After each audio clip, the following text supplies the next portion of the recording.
सह वीर्यं करवावहै तेजस्विनावधीतमस्तु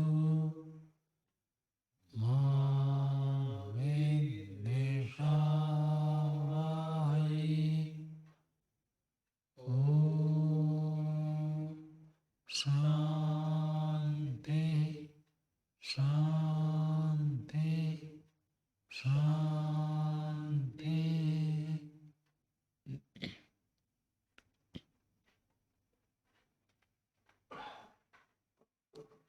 न्याय दर्शन की 105वीं कक्षा है।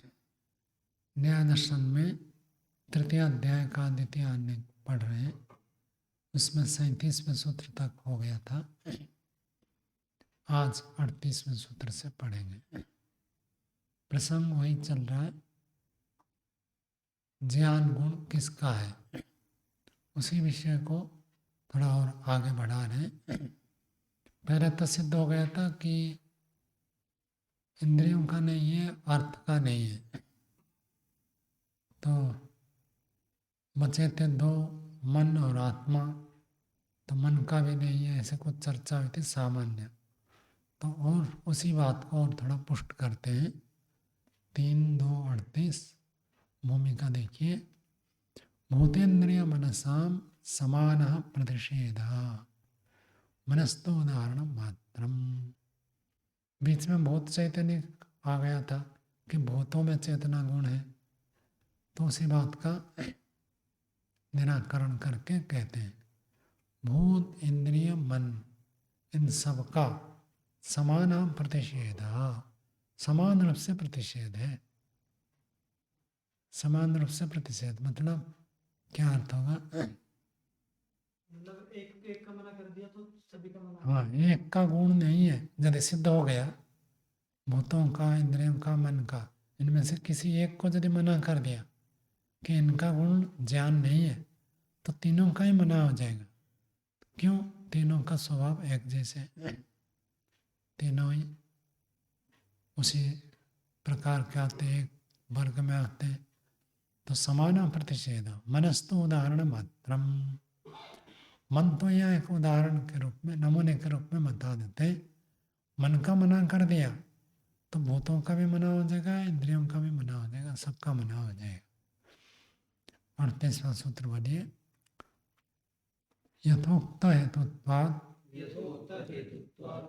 पारतन्त्र्यात् अकृताभ्यागमाच्च न मनसः। 3 हेतु देकर सिद्ध कर रहे हैं कि मन का गुण नहीं है। यथोक्त हेतुत्वात्, न्याय दर्शन के आरंभ से जो सब हेतु बताए कि ज्ञान गुण आत्मा का है, उन हेतुओं के कारण से। ज्ञान गुण आत्मा का पहले बता चुके हैं। कहाँ? शुरू में ही बता दिया था। इच्छा द्वेष प्रयत्न सुख दुख ज्ञानानि आत्मनलिंगम।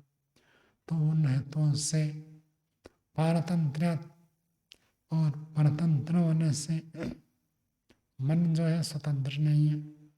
यदि मन स्वतंत्र होता कभी समाधि नहीं लगेगी, कभी मोक्ष नहीं होगा, मन अपनी इच्छा से चलेगा। तो मन का परतंत्र होने से और अकृत अभ्यागमाच्च, अकृत अभ्यागम दोष पीछे भी 2 बार चर्चा आ चुकी है। अकृत का अर्थ जो न किया गया है उसका फल प्राप्त होगा। इसके साथ जुड़ा क्या रहता है? जो किया है उसका फल प्राप्त नहीं होगा। कृत हान अकृत अभ्यागम, किए हुए कर्म का हान हो जाएगा, नष्ट हो जाएगा, और न किए कर्म का फल प्राप्त होने का दोष है। इसलिए ज्ञान गुण मन का नहीं है। सूत्रार्थ हो गया। भाष्य देखिए। इच्छा द्वेष प्रयत्न सुख दुख ज्ञानानि आत्मनो लिंगम इति अतः प्रवृत्ति यथोक्तम संगृह्यते। तो कहते हैं पहले अध्याय के पहले आलेख में ही 10वें सूत्र में बता दिया था कि आत्मा नामक जो प्रथम प्रमेय है, उस प्रमेय का लिंग क्या है, लक्षण क्या है?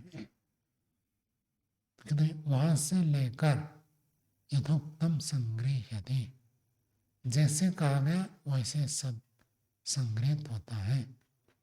तेना, उस कारण से भूतेन्द्रिय मनसा चैतन्य प्रतिषेध, भूतों का, इंद्रियों का और मन का चैतन्य प्रतिषेध, क्योंकि ज्ञान गुण आत्मा का बता दिया। तो बहुत सारे प्रसंग बीच बीच में प्रसंग आते रहते हैं, जगह जगह ये बताते चल रहे।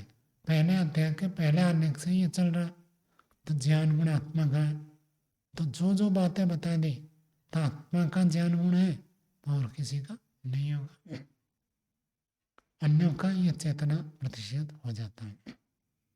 यदि और किसी का होता तो वो भी बताते, लेकिन केवल आत्मा का बताया गया है, तो इसलिए अन्यों का चैतन्य प्रतिषेध हो जाता है। भूत चैतन्य नहीं है, इंद्रिया में चैतन्य नहीं है और मन में चेतन नहीं है।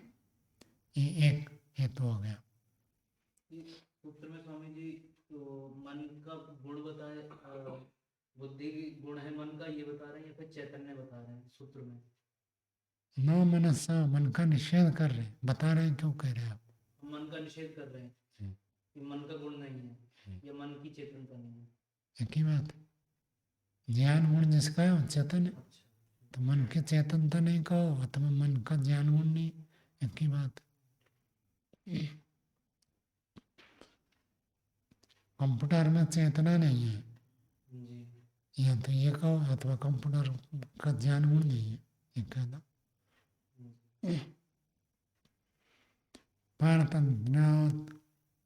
परतंत्राणी भूतेन्द्रिय मनांसी, परतंत्र होते हैं, भूत सारे परतंत्र हैं, इंद्रियां परतंत्र हैं, मन भी परतंत्र है। भूत किसके तंत्र में है? परतंत्र मतलब दूसरे के तंत्र, दूसरे के अधीन है। किसके अधीन है?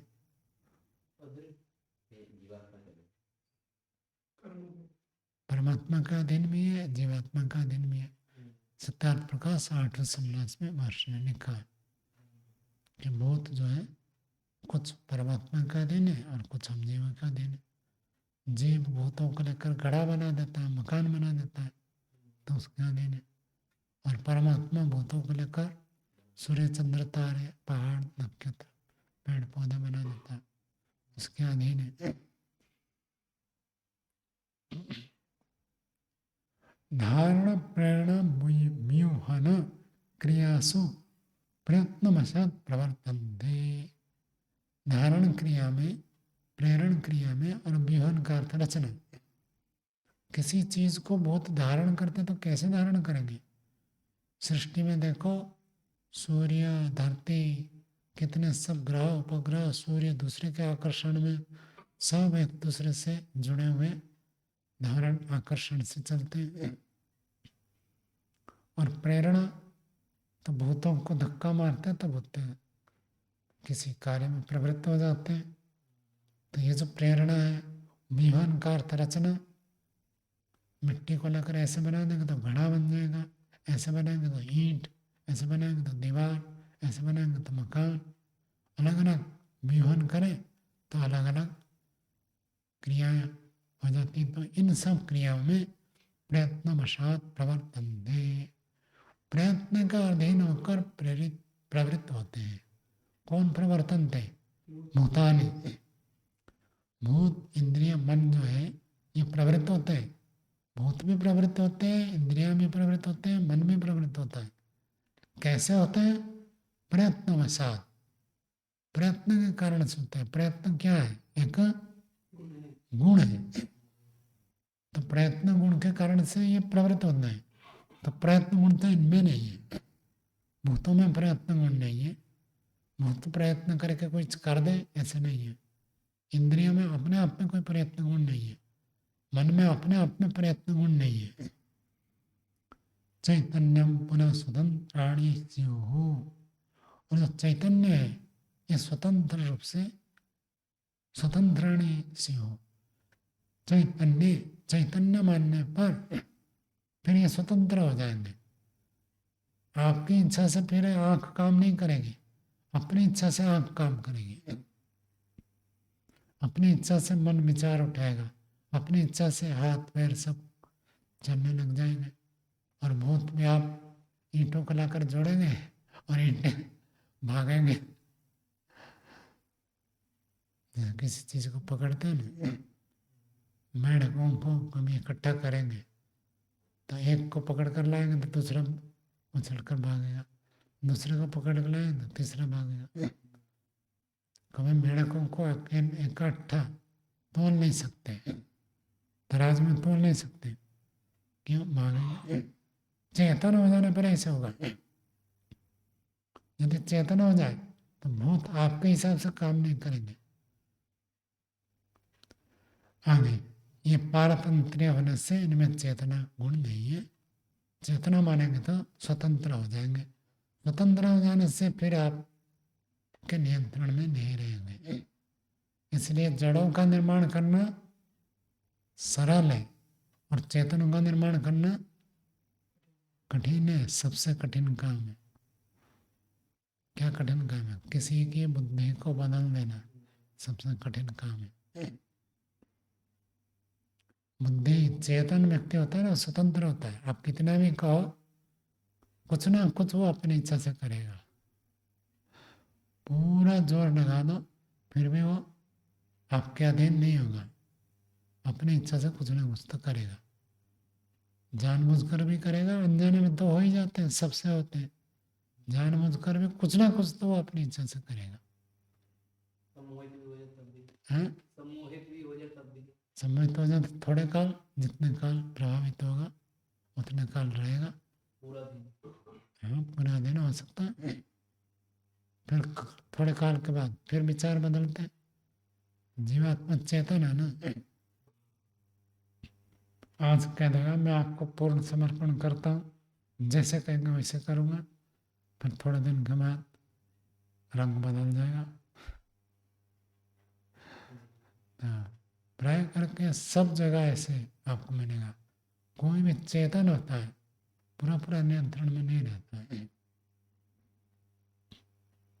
तो इसलिए चेतन व्यक्तियों का निर्माण करना सबसे कठिन काम है। आप कभी भी गारंटी नहीं दे सकते मैं इसको बदल दूंगा, असंभव है। किसी व्यक्ति को मैं बदल दूंगा ऐसे कहना संभव ही नहीं, असंभव है। वो व्यक्ति चाहे तो आप बदल सकते हैं, यदि उसकी इच्छा नहीं है आप कितना भी योग्य हो जाए प्रश्न ही नहीं उठता। आप ऋषि भी हो जाए तो ऋषि हो गए तो आपके प्रभाव से प्रभावित होकर कई लोग बदल जाएंगे, लेकिन किसी निश्चित व्यक्ति को आप नहीं कह सकते इसको तो जरूर बदल दूंगा। व्यक्ति बदलता है कब? जब उसकी खुद की इच्छा होगी तभी बदलेगा। स्वतंत्र है ना, तो इसलिए आप कितना भी करो, बदलने के लिए क्या होता है? मन बुद्धि ज्ञान को बदलना होता है। मन तो उसके अधीन है, आप तो मन में लगाम नहीं लगा पाएंगे। सेना में, पुलिस में शरीर के ऊपर नियंत्रण करते हैं, वाणी के ऊपर नियंत्रण करते हैं। ऊपर अधिकारी को ऐसे कुछ भी नहीं बोल सकता, जो कह दिया आपको हाँ जी ही कहना पड़ेगा। मन में क्या सोचे वो थोड़ी है। और मन में परिवर्तन ना किए तो परिवर्तन तो होता नहीं। व्यक्ति का बदलाव कब होता है? मन से होता है। नहीं तो अवसर में नहीं, ज़्यादा गुस्सा है तो ऑफिसर की हत्या कर देते हैं। उड़ीसा में एक मंत्री को मार दिए ना, उसी का ही बॉडीगार्ड था, उसको मार दिया। बहुत सारी जगह ऐसा होता है। इंदिरा गांधी का क्या हुआ? उसी का ही बॉडीगार्ड, उसको मार दिया। चेतन को आप नियंत्रण नहीं कर सकते, स्वतंत्र होते हैं। आगे, अकृताभ्यागमाच, अकृत जो नहीं किया गया, अभ्यागम उसको प्राप्त होने का दोष होने से, प्रवृत्ति भाग मध्य शरीर आरंभ, ये सूत्र है। किसकी परिभाषा है? प्रवृत्ति की। प्रवृत्ति किसको कहते हैं? कर्म किसको कहते हैं? किसको कर्म कहते हैं? वाणी से, मन से, शरीर से जो किया जाता है उसको प्रवृत्ति अथवा कर्म कहते हैं। यदि चैतन्य भूतेन्द्रिय मनसा परकृतं कर्म पुरुषेण उपभुज्यते यदि स्यात् चैतन्य, भूतेन्द्रिय मनसाम को पहले जोड़िए, भूतेन्द्रिय मनसाम चैतन्य, भूतों का, इंद्रियों का और मन का चैतन्य होने पर उनको यदि चेतन मानेंगे, ज्ञान गुण उनका मानेंगे, तो परकृतं कर्म पुरुषेण उपभज्यते, दूसरे के द्वारा किए हुए कर्म का फल पुरुष को भोगना पड़ेगा, ये नियम आएगा। क्या दोष दिखा रहे हैं कि मन हो गया चेतन, मन चेतन हो गया तो आपकी इच्छा से तो करेगा नहीं, वो अपनी इच्छा से करेगा। तो जो अपनी इच्छा से उन्होंने कर्म किया, कर्म करेगा कौन? मन। फल कौन भोगेगा? जीवात्मा। तो करेगा कोई, भोगेगा कोई, करे कोई, भरे कोई, ये नियम अन्याय हो जाएगा। तो यदि उनको चेतन मानेंगे, वो चेतन होकर स्वतंत्रता से करेंगे और फल आपको भोगना पड़ेगा। मान लीजिए कोई अपराध हो गया, कोर्ट में गए, न्यायाधीश को आप कहेंगे मैंने नहीं किया, मेरा मन ने किया, मेरा हाथ ने किया, मानेगा? नहीं होगा। यदि उनको चेतन मानेंगे तो अपनी इच्छा से गलती करेंगे और फल आत्मा को भोगना पड़ेगा, ये दोष आएगा। और अचैतन्य तो तत्साधन से स्वकृत कर्म फल उपभोग पुरुषस्य इति उपपद्यते। अचैतन्य, यदि इनको अचैतन्य मानेंगे, इन्हें जड़ है, साधन है, तो तत्साधन से, उसके साधनों से, तो स्वकृत कर्म फल उपभोग, अपने ही किए हुए कर्म का फल को उपभोग करेगा पुरुष, पुरुष का ऐसे उपभोग होगा, इतनी उपपद्धति, ये बात सिद्ध होती है। बात समझ में? यदि उनको जड़ मानेंगे तो क्या बनेंगे? साधन बनेंगे, और साधन तो अपने आप करेंगे नहीं, तो साधन के द्वारा किसने किया? आत्मा, जीवात्मा ने किया, तो किया आत्मा, फल में आत्मा भोगेगा। यह तो न्याय हो रहा। गाड़ी चलाते चलाते मान लीजिए ड्राइवर ने एक्सीडेंट कर दिया, अब वो कहेगा मैंने नहीं मारा, गाड़ी ने कुचल दिया, मेरा क्या दोष है? तो यदि गाड़ी चेतन होगा तो वास्तव में ड्राइवर का दोष नहीं होगा। यदि गाड़ी जड़ है तो गाड़ी तो अपने आप कुचल नहीं सकती, तो ड्राइवर का ही दोष माना जाएगा। कब? यदि गाड़ी जड़ है, गाड़ी यदि चेतन है तो नहीं होगा। मुनि सत्यजीत जी एक बार बता रहे थे, वो कहीं आ रहे थे, वो तो स्कूटी आदि चलाते थे, तो स्कूटी चला रहे थे, घोड़ा गाड़ी, घोड़े में आजकल भी चलते हैं ना, अजमेर में बहुत है, तो चलाते रहते हैं। एक आते आते एकदम से आया, पलट खाया और इनको टक्कर मार दिया। मुनि जी ने कहा आप ऐसे क्यों करते हैं? तो कहा क्या करें जी, जानवर है, मेरे बस का तो है नहीं। तो यदि जीप होता तो ये नहीं कह सकता था कि भाई मेरे बस के नहीं है, और जानवर चेतन है वो, तथापि वो रोक सकता था, कुछ हो सकता था, लेकिन कहने में तो कह दिया, कहते हैं तो चेतन है, जानवर है, मेरे बस के नहीं रहा, अपने आप चल दिया, ऐसे कह दिया। तो चेतन हो तो फिर ड्राइवर का दोष नहीं होगा, जड़ होगा तो ड्राइवर ने ही किया तो ड्राइवर का दोष है। ये सिद्धांत की बात है। तो इसलिए मन का गुण नहीं है चेतना, मन का नहीं है, मन इंद्रियों का भी नहीं है और भक्तों का भी नहीं है, इन तीनों में से किसी का भी गुण ज्ञान नहीं है, चेतना जीवात्मा का ही है। आगे अथा अयम सिद्ध उपसंग्रह, अथा अब इसके पश्चात, अथ शब्द का एक अर्थ होता है अनंतर, अनंतर का मतलब इसके बाद, इसके पश्चात। अयम, अयम उपसंग्रह का विशेषण है, अयम सिद्ध उपसंग्रह, सिद्ध बात का उपसंहार कर रहे हैं। क्या बात सिद्ध है? आत्मा का ज्ञान गुण है, सिद्ध हो चुका है, फिर भी उसको उपसंहार कर रहे हैं, प्रस्तुत कर रहे हैं, समाप्त कर रहे हैं। 39वां सूत्र बोलिए। परिशेषाद यथोक्त हेतु उपमत्तश्च।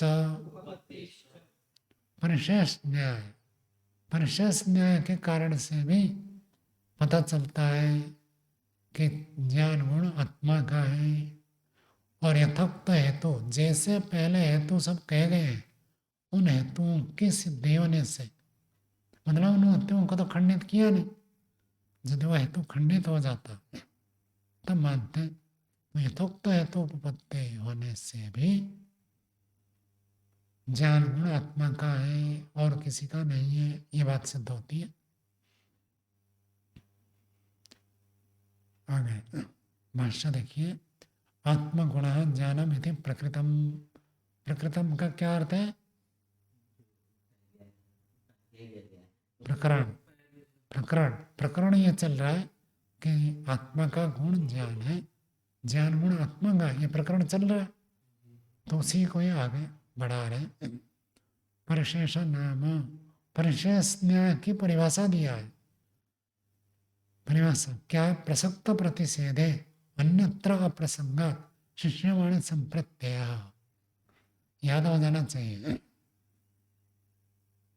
प्रसक्त प्रतिषेधे, प्रसक्त प्रतिषेध मतलब प्रतिषेध सिद्ध हो जाने पर, जितने उपलब्ध है, जहां जहां संभावना थी उनका निषेध हो गया। ठीक है। अन्यत्र अप्रसंगात, अन्य में संभावना ही नहीं है। शिष्यमाण संप्रत्यय, जो बचा हुआ है उसी का है, ऐसे ज्ञान होता है। मान लीजिए यहाँ 6 आदमी हैं, अब एक पुस्तक है, और पुस्तक में, पुस्तक अथवा लेखनी है, और लेखनी किसी की छूट गई, हम 6 आदमी के अतिरिक्त और किसी का हो नहीं सकता। तो 6 में से 5 व्यक्तियों को हमने पूछ लिया कि ये आपका है, ये आपका है, ये आपका है, तो 5 व्यक्तियों ने मना कर दिया। प्रसक्त प्रतिषेध, जो 5 व्यक्ति है उनमें से निषेध हो गया, 5 ने मना कर दिया कि ये लेखनी हमारी नहीं है। अन्यत्र प्रसंग, जो इस रूम में थे 6 व्यक्ति, उन 6 को छोड़कर और किसी का संभव नहीं है। और तो कोई यहाँ आते नहीं है, कोई अतिथि आए तो लेखनी लेकर यहाँ आए, ऐसी तो संभावना है नहीं।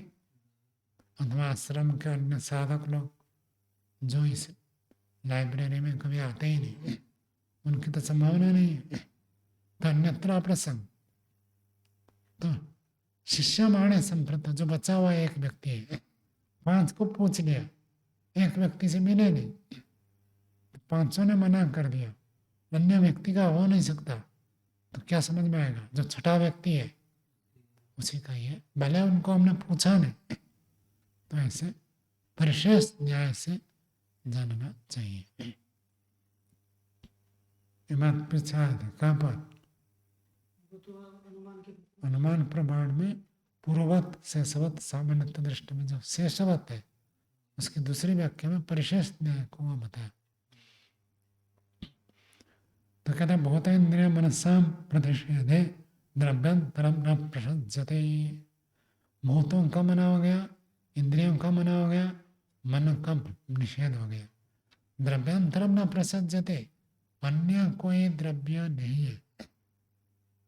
इतने ही द्रव्य थे, उन द्रव्यों में तो नहीं है।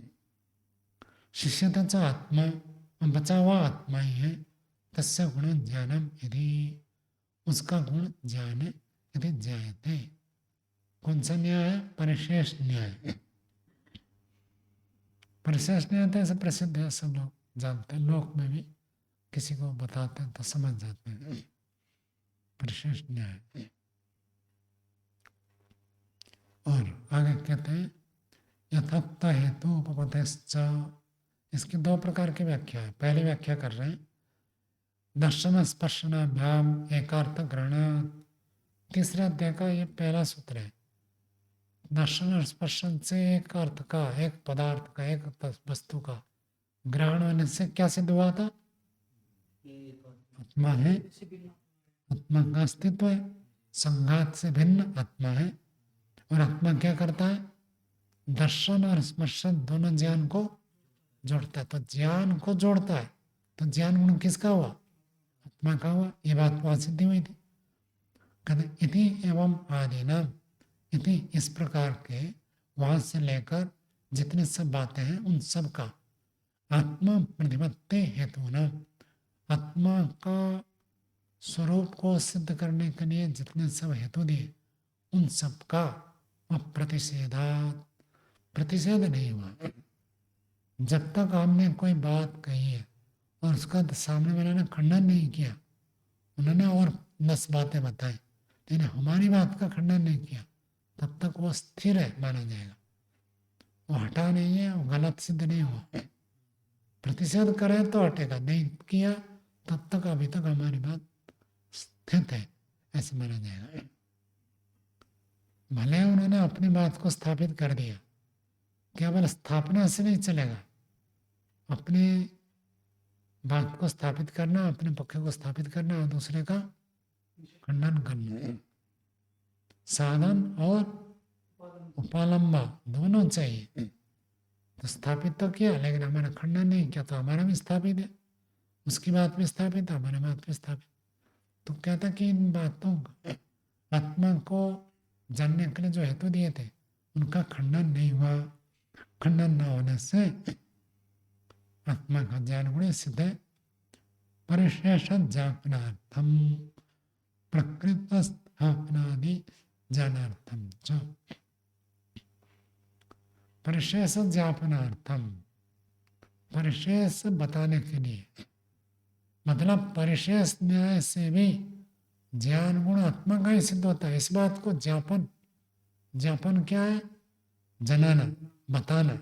इस बात को बताने के लिए और प्रकृत स्थापना, प्रकृत का अर्थ प्रकरण, प्रकरण क्या? आत्म चैतन्य, उसकी स्थापना आदि ज्ञानार्थम, उसकी स्थापना, उस पक्ष की सिद्धि ज्ञान के लिए यथोक्त हेतुपत्ति वचनम, सूत्र में यथोक्त हेतुपत्ति वचन पढ़ा गया है।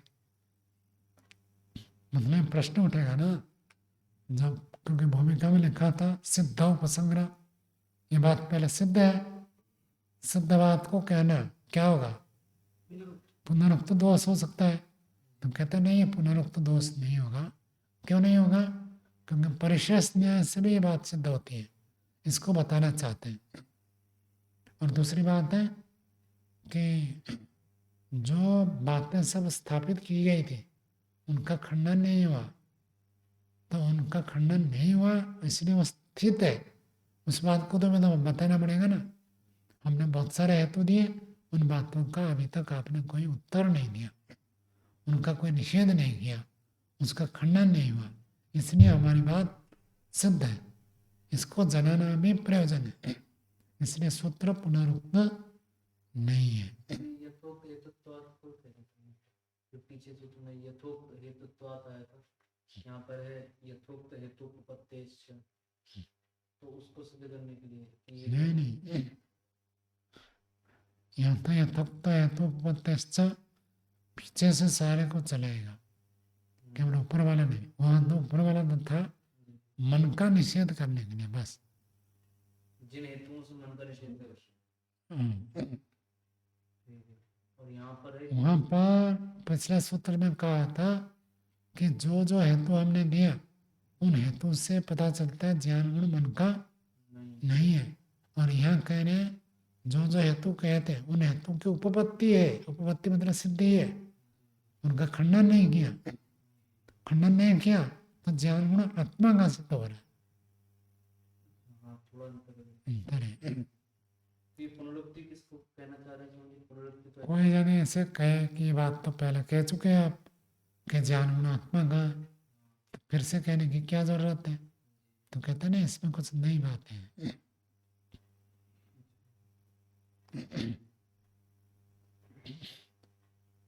आगे देखिए, अथवा उपपत्तिश्च इति हित्वंतरम एव इदम।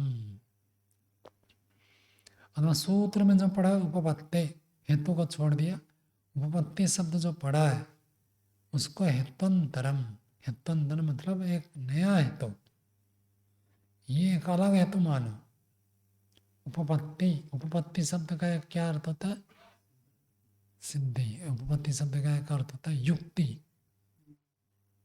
युक्ति से, तो युक्ति के लिए भी उपपत्ति शब्द प्रयोग होता है। तो उपपत्ति को एक नया हेतु मानो। इदम क्या है? नित्य खलु अयम आत्मा, ये आत्मा जो है ये नित्य है। यस्मात् एकस्मिन् शरीरे धर्मं चरित्वा कायस्य भेदात् स्वर्गे देवेषु उपपद्यते। यस्मात्, जिस कारण से, एकस्मिन् शरीरे, एक शरीर में, धर्मं चरित्वा, धर्म आचरण करके, कायस्य भेदात्, शरीर भेद होने से, अर्थात शरीर टूट जाने से, अर्थात शरीर नष्ट हो जाने से, अर्थात मृत्यु के बाद, स्वर्ग देवेषु उपपद्यते, स्वर्ग में देवताओं में जाकर पहुंच जाता है। तो एक मुहावरा सुना है, खुद न मरने तो स्वर्ग की प्राप्ति नहीं होती है। सुना है? खुद जब तक नहीं मरेंगे तब तक स्वर्ग की प्राप्ति नहीं होगी। क्या मतलब? आप बताओ क्या समझते हैं? कितना भी पुण्य कर ले, जीते जी स्वर्ग तक नहीं जा सकते हैं, मर करके जाना होगा। नहीं, ये तो सिद्धांत की बात है, लेकिन ये मुहावरा किस लिए प्रचलित है? मतलब खुद पुरुषार्थ करना पड़ेगा स्वर्ग प्राप्ति के लिए। थोड़ा सा छूट जाता है। ये इसलिए प्रचलित है, जब तक आप खुद नहीं करोगे तो आपके अनुकूल काम नहीं होगा। दूसरों से करोगे तो कुछ ना कुछ कमी रहेगी। वो अपनी बुद्धि से ही करेगा ना। तो आपको जैसे चाहिए वैसे करना है तो खुद को मानना पड़ेगा, अर्थात तो खुद को पुरुषार्थ करना पड़ेगा। यही अर्थ है। पहले हम जब ब्रह्मचर्य पढ़ते थे, स्वामी विवेकानंद जी कहा करते थे, मैं खुद जाकर रेलवे स्टेशन में, उस समय तो इंटरनेट से टिकट बुकिंग आदि होता नहीं था, तो खिड़की से होती थी टिकट बुकिंग। तो कहते मैं खुद जाकर लाइन में खड़ा होकर टिकट करता हूँ। कहते क्यों? दूसरे को कहूँगा तो ऐसे सीट बना देगा, बीच का सीट बना देगा, नीचे अलग आदमी, ऊपर अलग आदमी, नीचे वाला कब तक सोएगा, मैं बीच में लटकता रहूँगा। तो मैं जाता हूँ अपने पसंद से करता हूँ। तो उसमें लिख देता हूँ ये सीट चाहिए, ये सीट ना हो तो नहीं लेना है, या तो ऊपर हो, नीचे हो, साइड का हो। तो कहते दूसरे से जितने बार कराता हूँ कुछ ना कुछ गड़बड़ होता है। कोई किसी ट्रेन में कर देगा और खिड़की में गया, कहता मैं फॉर्म भर कर देता हूँ, फिर वो खिड़की में जाएगा, वो कहेगा इस ट्रेन में नहीं है, दूसरे ट्रेन में कर देगा, और रात को 1 बजे उतारेगा। मैं रात को 1 बजे उतर कर कहाँ जाऊँ? तो कहते ऐसे ही गड़बड़ होता है, इसलिए खुद को जाना पड़ता है। तो स्वयं को पुरुषार्थ करना पड़ेगा। यदि अपने मन के अनुकूल करना चाहते हैं तो खुद को करना पड़ता है। दूसरा से पूरा पूरा नहीं होगा, कुछ ना कुछ तो गड़बड़ हो ही जाएगा। अपने मनो अनुकूल करना है तो स्वयं को करना पड़ेगा। इसलिए महर्षि मनु ने क्या कहा? सर्व परवशम दुखम सर्वात्मवशम सुखम। अपने अधीन हो तो सुख होगा। भोजन के लिए कितने भी व्यक्ति को घर के जाते हैं, पहले से बताते हैं मिर्च नहीं डालना, ज़्यादा मसाला नहीं डालना, कुछ भी कहो आता है उनके हिसाब से ही। उनको लगता है कि भाई बिल्कुल न डालें तो कुछ खाने योग्य बनेगा ही नहीं। उनको लगता नहीं कि आप जो बना रहे हैं वो हमारे लिए खाने योग्य नहीं है। तो मानना पड़ता है स्वर्ग प्राप्ति के लिए, अर्थात पुरुषार्थ करना पड़ता है। ये तो उस मुहावरा का अर्थ है। यानी क्यों हुआ? क्योंकि इसी जन्म में पुरुषार्थ करके इसी जन्म में और आप स्वर्ग जैसे विशेष सुख को प्राप्त नहीं कर सकते। जो विशेष सुख है, बढ़िया सुख है, उसकी प्राप्ति के लिए आपको अगला जन्म चाहिए। जैसे आपको जैसे माता पिता मिल गए तो मिल गए, अब तो बदलेगा नहीं ना। आप चाहते कि ऐसे दिव्य माता पिता मिले जो मुझे बचपन से ही सुसंस्कार कर दे और एकदम मैं ऋषि बन जाऊँ।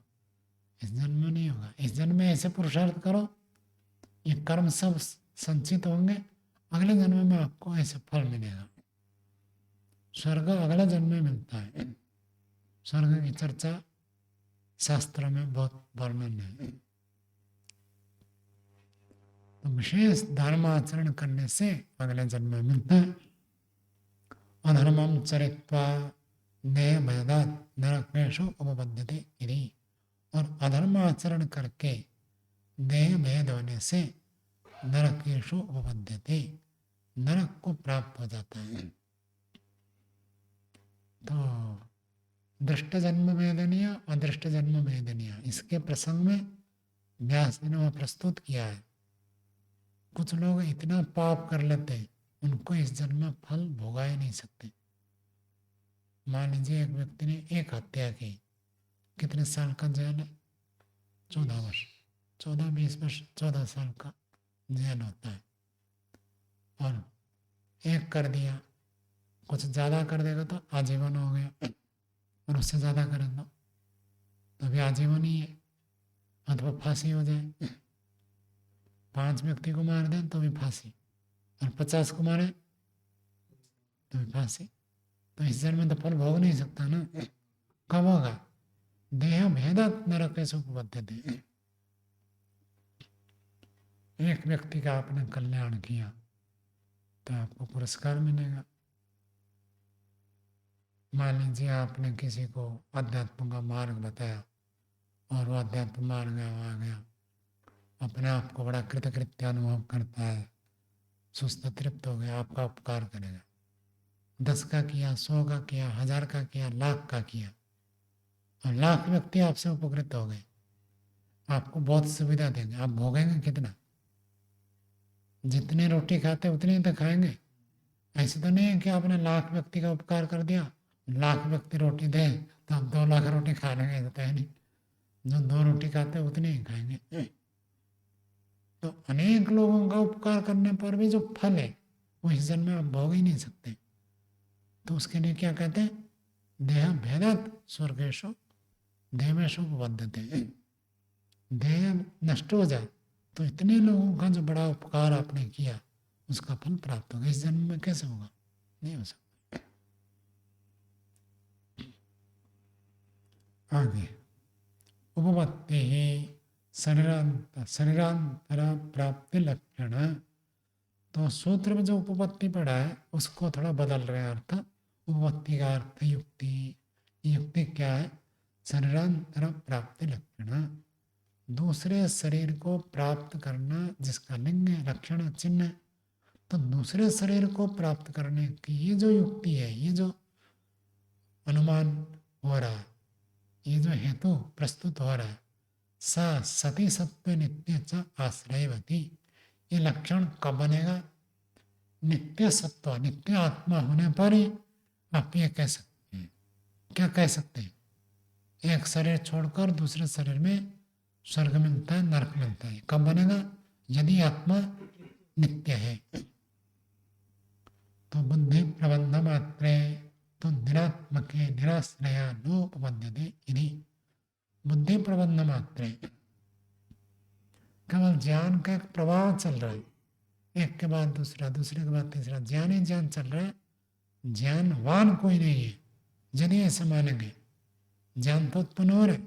देखा रूप का ज्ञान हुआ, सुना शब्द का ज्ञान हुआ, चखा रस का ज्ञान हुआ, ऐसे अलग अलग ज्ञान तो हो रहे। लेकिन उन ज्ञान को जानने वाला कोई आत्मा को यदि नहीं मानेंगे, आत्मा नहीं है, केवल ज्ञान हो रहे, ऐसे मानने पर निराश्रया नोपपद्यते, बिना आश्रय के उपपद्यते सिद्ध नहीं होता। क्या सिद्ध नहीं होता है? स्वर्ग और नरक की सिद्धि नहीं होगी, पुनर्जन्म की सिद्धि नहीं होगी। यदि स्थिर आत्मा, ज्ञान वाला आत्मा को नहीं मानेंगे तो अगला जन्म सिद्ध नहीं होगा। ये सा किसके लिए सुना? सलक्षण, शरीरांतर प्राप्ति लक्षण, दूसरे शरीर को प्राप्त करने की जो लक्षण है वह लक्षण सिद्ध नहीं हो पाएगी। आगे, एक सत्व अधिष्ठानश्च अनेक शरीर योगा संसार उपबद्धते। एक सत्व, एक ही आत्मा, स्थिर आत्मा, नित्य आत्मा, अधिष्ठान वो आधार है। अनेक शरीर योगा, अनेक शरीर के साथ जुड़ता है तो संसार उपबद्धते। संसार कब होगा? यदि एक आत्मा को अनेक शरीर मिलता है तभी संसार चलेगा। एक आत्मा को एक शरीर, तब तक खेल खत्म हो जाएगा। समझ में आए? जितने मनुष्य है तो आत्मा है एक, हर एक में एक एक आत्मा है और एक एक शरीर है। ये शरीर खत्म हो जाए तो आत्मा भी खत्म, फिर आगे जन्म क्या होगा, किसको मिलेगा? आत्मा को यदि आप खत्म मानेंगे तब तो अगला जन्म हो ही नहीं सकता ना। संसार कब होगा? यदि एक स्थिर चेतन नित्य आत्मा को मानते हैं तब संसार चलता रहेगा। ये थोड़ा स्पष्ट नहीं है कि आत्मा के खत्म होने पर संसार में चलेगा। यदि नित्य को नहीं मानेंगे तो, आत्मा को आपने नित्य नहीं माना तो आत्मा को नित्य नहीं मानेंगे तो क्या मानेंगे? अनित्य। शरीर नष्ट हो जाएगा तो आत्मा भी नष्ट, तो पुनर्जन्म होगा नहीं। जितनी आत्माएं हैं, चाहे मनुष्य योनि में, पशु पक्षी योनि में, शरीर के साथ आत्मा भी समाप्त हो जाएगा तो अगला जन्म किसका होगा? नई आत्मा कहाँ से आएगी? जो पहले जैसे हुआ था, पहले पहले जो शरीर नष्ट हुआ है इससे आत्मा सहित तो नित्य हो गया ना। यदि जिनका शरीर नष्ट हुआ उनको फिर जन्म मिलेगा तो आत्मा को नित्य मानना पड़ेगा। उनको नहीं, वो जो आत्मा पहले अभी जो इस समय है वो अगर नष्ट हो रही है तो आगे भी नई उत्पन्न हो जाएंगे, क्योंकि ये भी उत्पन्न वाला मान रहे हैं। कैसे उत्पन्न होंगे, यही तो प्रश्न उठेगा ना। वो तो समझिए, वो तो उपक्षेप की बात है, तो ठीक है, वो तो गलत है, लेकिन ये स्पष्ट नहीं हो रहा कि इस हेतु से, ये स्पष्ट नहीं हो रहा कि इस हेतु से वो संसार नहीं होगा, कि वो आत्मा अगर अनित्य हो जाएगी तो। आत्मा अनित्य है, हाँ सब आत्मा अनित्य है, जी। सब आत्माएं खत्म हो गई तो फिर नहीं कैसे उत्पन्न होगा? सिद्धांत पक्ष में यदि आत्मा नित्य है जी तो उन्होंने कर्म किया, उस कर्म के आधार पर भूत शरीर बना कर देंगे। हाँ, ये तो ठीक है। तो जब आत्मा ही नहीं है तो भूत शरीर बनेंगे ही नहीं। ये प्रश्न उठेगा। लेकिन पूर्व पक्षी तो भूतों से शरीर बनता है, आत्मा उत्पन्न हो जाता है, इसको मानेंगे तो कोई ना कोई तो कारण मानना पड़ेगा ना आपको जी कि भूतों से क्यों शरीर बनता है। तो आप कहेंगे कर्म, तो कर्म तो खत्म हो जाएंगे फिर, हाँ कर्म तो खत्म। तो फिर बनेगा ही नहीं। लेकिन जो अब तक हुए थे वो भी तो संसार था, वो तो पूर्व पक्षी तो उसको यही अनित्य मान बात रहे है, थे। पहले भी नहीं होगा अब भी नहीं होगा। ये तो आपका उदाहरण देकर पहले का भी निषेध कर रहे हैं ना। हाँ संसार बनेगा ही नहीं। हाँ यदि आत्मा को नित्य नहीं मानेंगे हाँ, संसार उत्पन्न तो नहीं हो सकता, पीछे का भी निषेध कर देंगे। सब निषेध हो जाएगा। ठीक है, हाँ ये तो खाली समझाने के लिए वर्तमान का उदाहरण देता हूँ। जी, तभी थोड़ा हुआ। आ गए शरीर प्रबंध उच्छेदश्च उपवर्ग मुक्तिरिति उपपद्यते। और शरीर का जो प्रवाह है, एक के बाद दूसरा, दूसरे के बाद तीसरा, इसका जब उच्छेद हो जाता है उसको अपवर्ग कहते हैं। मुक्ति इति उपपद्यते, मुक्ति भी सिद्ध होगी। यदि आत्मा को नित्य मानेंगे तब ही मुक्ति की सिद्धि होगी। आत्मा नित्य नहीं मानेंगे तो मुक्ति कैसे होगी? शरीर के साथ साथ आत्मा खत्म तो मुक्ति किसकी होगी? किसी की भी मुक्ति नहीं होगी। तो संसार और मुक्ति दोनों के लिए क्या मानना पड़ेगा? आत्मा नित्य है। आगे बुद्धि संतति मात्रे तो एक सत्व अनुभवत्ते न कश्चित् दीर्घम अध्वानम संधावती बुद्धि संतति मात्रे। यदि केवल ज्ञान का लगातार प्रवाह ही मान रहे, ज्ञान वाला कोई आत्मा नहीं है, देखा एक ज्ञान हुआ, सूंघा एक ज्ञान हुआ, चखा एक ज्ञान हुआ, ज्ञान का ही विस्तार चल रहा है, एक के बाद एक के बाद ज्ञान हो रहा है। तो सब लोग किस में जाएंगे? खाओ पियो मौज करो। ये मुक्ति का मार्ग, श्रेय मार्ग, दीर्घ मार्ग में कोई नहीं आएगा। मुक्ति एक जन्म में होती है, अनेक जन्म में, अनेक जन्म में। और आत्मा को नित्य नहीं मानेंगे तो एक जन्म में खत्म हो जाएगा। एक जन्म के बाद तो खत्म होना ही है, तो क्यों मुक्ति के लिए इतना संयम करें, विषय भोग क्यों ना करें? ये प्रश्न उठेगा। त्याग करो, घर छोड़ो, माता पिता को छोड़ो, आश्रम में रहो, योगाभ्यास करो। कितने शास्त्र पढ़ लिए, पढ़ पढ़ कर उब जाते हैं, इतना उब जाते हैं और शास्त्र खोलने की इच्छा ही खत्म हो जाती है। इतना सब पुरुषार्थ क्यों करें? इतने शास्त्र पढ़ें, तपस्या करें, योगाभ्यास करें, सब लोग खा पी कर मौज कर रहे हैं। आत्मा को नित्य मानेंगे तो मुक्ति होगी, मुक्ति होगी तब ये सब करेगा। मुक्ति को नहीं मानेंगे, आत्मा को नित्य नहीं मानेंगे तो मुक्ति नहीं, मुक्ति नहीं है तो फिर ये सब करना ही व्यर्थ हो जाएगा। बुद्धि संतति मात्र तो एक सत्व अनुभवते, एक नित्य आत्मा की असिद्धि होने से न कश्चित कोई भी व्यक्ति दीर्घम अध्वानम लंबे मार्ग को संधावती दौड़ेगा नहीं, न संधावती दौड़ लगाएगा नहीं, दीर्घ मार्ग में नहीं। सब क्या ढूंढेंगे? शॉर्टकट, जल्दी भोगो, जितना हो जाए इस जन्म में। पाश्चात्य दर्शन और भारतीय दर्शन में यही अंतर है। पाश्चात्य दर्शन यही कहता है यही जन्म है, जो भी भोगना, खाना पीना सब करना इसी जन्म में कर लो। इसलिए वो दिन रात पुरुषार्थ करते हैं, क्योंकि उनको लगता है इसी जन्म में सब भोग करना है। और भारतीय दर्शन में सब चक्राकार है, जो भी आपको प्राप्त हुआ फिर आगे फिर मिलेगा। जैसे माता पिता मिले ऐसे माता पिता अगले जन्म मिलेंगे, जैसे आपको खाने पीने को मिल रहा है ऐसे अगले जन्म में मिलेगा, जैसे सुख साधन है ऐसे सुख साधन मिलेंगे। सब चक्राकार है।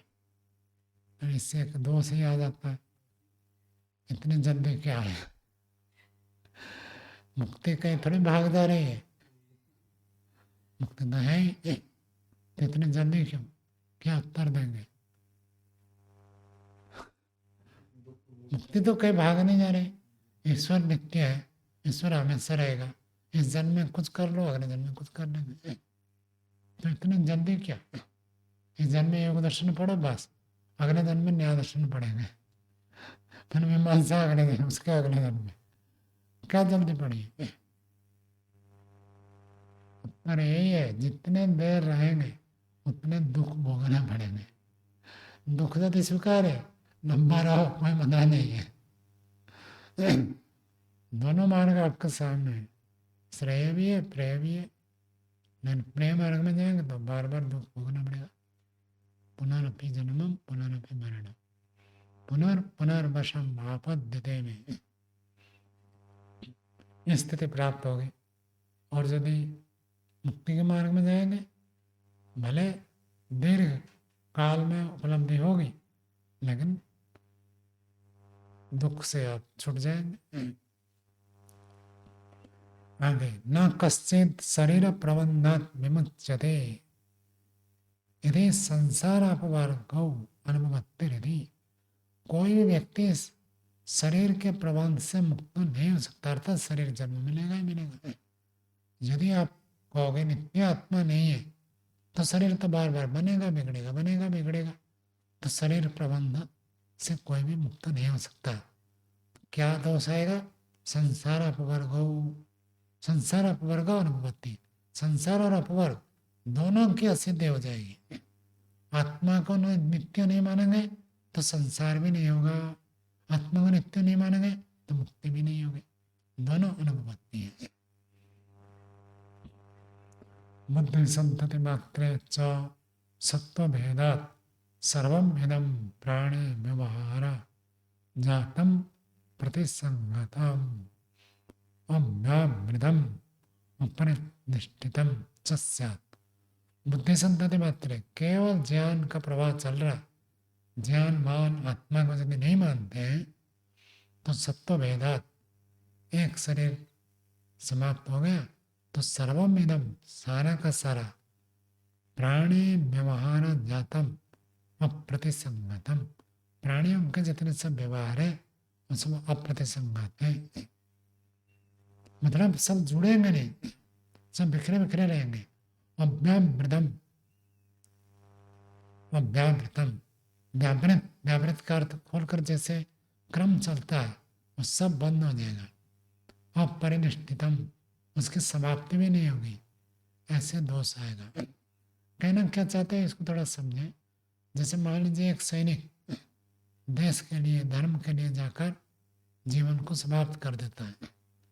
इसलिए तो करता है कि यदि मैं देश के लिए, धर्म के लिए बलिदान देता हूँ तो इसका परिणाम सुपरिणाम ही आएगा, अगले जन्म में मुझे मिलेगा, जो भी हो, प्रशंसा होगी, यश मिलेगा और उसका फल भी आगे मिलेगा। यदि अगला जन्म होता ही नहीं तो कौन जाकर क्या रहेगा? परोपकार कोई नहीं करेगा। परोपकार का आधार क्या है? पुनर्जन्म। यदि आत्मा को नित्य नहीं मानेंगे, पुनर्जन्म नहीं मानेंगे तो परोपकार कोई भी नहीं कर सकता।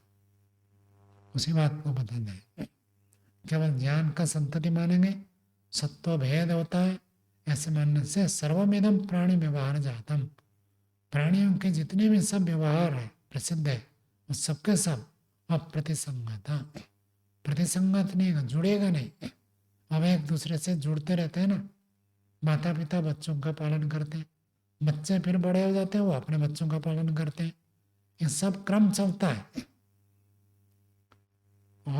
अव्यावृतम, व्यावृत, व्यावृत नहीं होगा, परिनिष्ठितम, अपरिनिष्ठितम, परिनिष्ठा मतलब उनकी समाप्ति कभी नहीं होगी। यदि आप कहोगे कि भूतों से शरीर बनता रहता है, आत्मा नहीं है, तो हमेशा बना ही रहेगा, कभी खत्म ही नहीं होगा। जैसे समुद्र का पानी ऊपर उठ जा, बादल बन जाता है, बादल फिर क्या होता है? वर्षा होकर नदी के माध्यम से फिर समुद्र में पहुंचता है, समुद्र से फिर जाता है, चक्र चलता ही रहता है। कभी समाप्ति होगी क्या? कभी नहीं होगी, चक्र चलता रहता है। तो यदि आप ऐसे कहोगे आत्मा नहीं है, केवल शरीर की उत्पत्ति होती है, तो शरीर की उत्पत्ति तो हमेशा होती रहेगी, परिनिष्ठा, उसकी समाप्ति कभी नहीं होगी। तथा स्मरण अभाव, तो फिर वह स्मरण भी नहीं होगा। न अन्य दृष्टम अन्य स्मरति, आत्मा है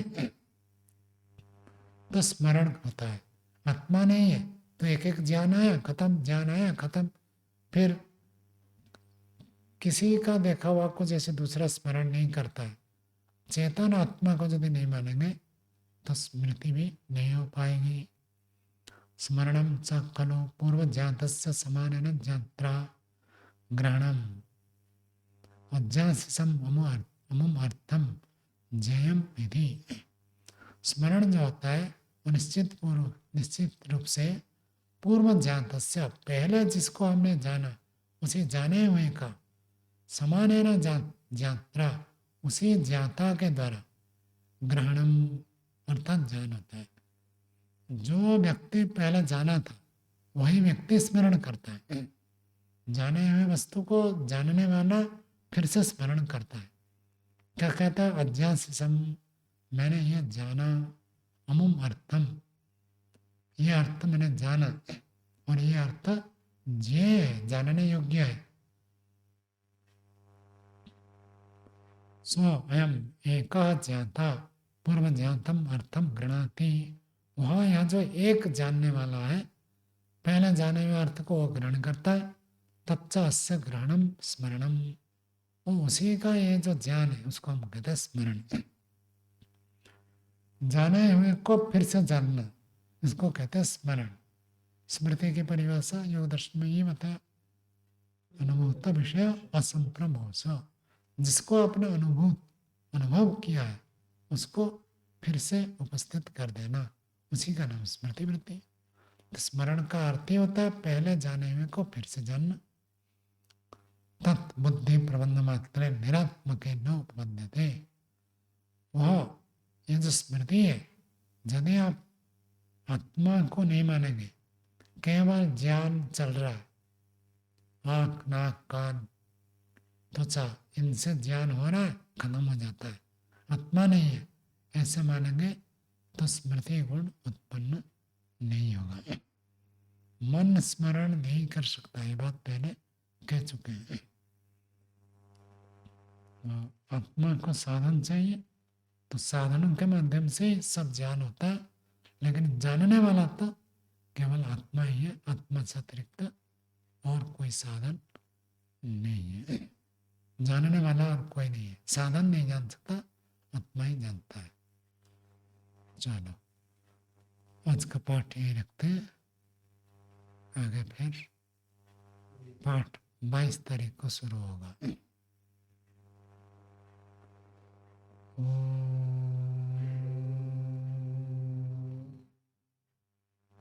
शांति